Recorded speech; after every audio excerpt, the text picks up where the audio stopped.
A organização da Comuna de 1871 refere-se à organização político-administrativa existente em Paris por 72 dias, e é um importante acontecimento na história das lutas sociais e se situa entre o que se denomina a Era das Revoluções Burguesas e a Era das Revoluções Proletárias, quando, pela primeira vez na história, as classes exploradas e oprimidas assumem o poder político e tentam organizar uma nova forma de organização social de caráter popular, proletário e socialista.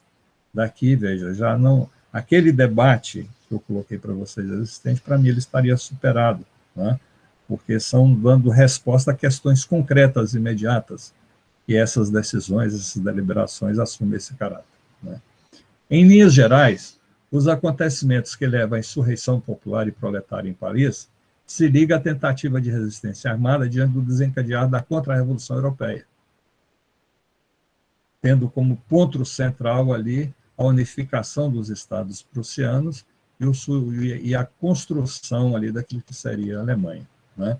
Da Contra-Revolução Europeia, expressa pela e que se situa na Guerra Franco-Prussiana, na derrota do Império Napoleônico, e segundo a pretensão de Napoleão, que venceria a guerra com a Alemanha em 2 dias, né? E em 2 dias ele perde a guerra, né? E, claro, que esse período aí passa a ser personificado pelo governo de Thiers, né, que é estabelecido, esse governo é estabelecido após uma farsa de eleição para a Assembleia Nacional, composta majoritariamente por monarquistas, aí seja das dinastias Orleans ou Bourbons, e republicanos conservadores, que passam a negociar a rendição e o armistício através da região da Alsácia e Lorena e do pagamento de vultuosa dívida da guerra, o pagamento dos custos e dos gastos da guerra aos prussianos, né? Por outro lado, movidos por sentimentos nacionais, setores populares, os republicanos radicais, trabalhadores, artistas, o proletariado, socialistas, comunistas, defendiam a perspectiva de continuidade da guerra contra as tropas prussianas. Eram contrários à ocupação do território francês e principalmente de Paris, em oposição às vacilações do governo provisório que eles mesmos tinham formado, que assume posições conservadoras e passa a ser submisso às imposições do governo prussiano. E isso gera uma grande desconfiança e pressões para que esse governo provisório, resistisse e reorganizasse as tropas e as forças da França, né?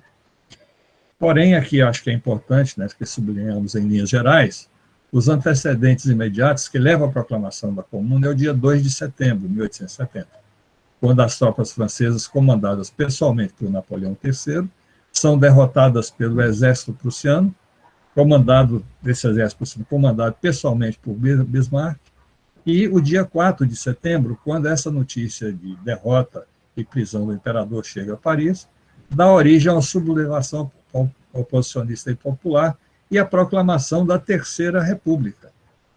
E, naquele vácuo de poder, eles escolhem um governo de defesa nacional, com esse objetivo de organizar a defesa de Paris e de reorganizar as tropas francesas, né? Após essa derrota para a Prússia, o imperador feito prisioneiro, né, e eles o exilam na Inglaterra, né? E os prussianos marcham sobre Paris e estabelecem um cerco parcial sobre Paris. Cerca, mas não invade, né? Porque sabia que ali haveria resistência em grande proporção, né? Então, estando Paris cercada pelos prussianos, grande parte da população manifesta-se pela resistência.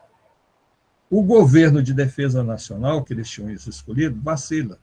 E quando realiza uma outra ação contra as tropas prussianas, ela não é de enfrentamento, ela é de vacilação, né?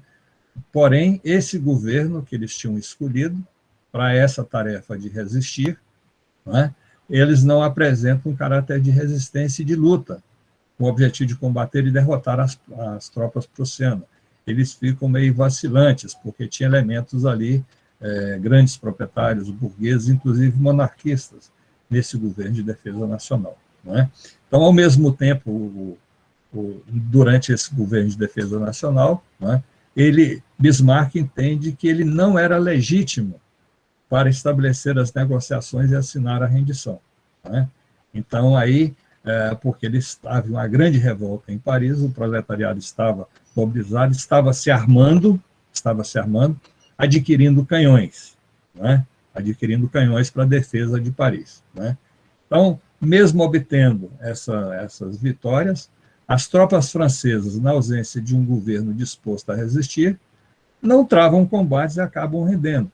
Em alguns locais onde tinha um exército francês poderoso, eles conseguiram vencer várias batalhas contra os prussianos.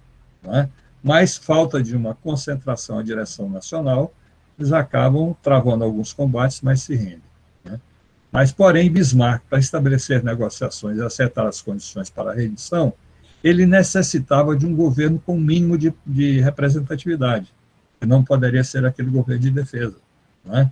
Então, os invasores e aqueles que pretendiam a rendição concordam sobre a necessidade de realizar eleições para compor uma Assembleia Nacional e formar, segundo eles, um governo legítimo para negociar a rendição. E essas eleições ocorrem com o território francês, grande parte dele ocupado pelos prussianos, em 18 de fevereiro de 1871, né? Em um contexto que é extremamente desfavorável às forças progressistas, esses segmentos que eu listei para vocês. Né?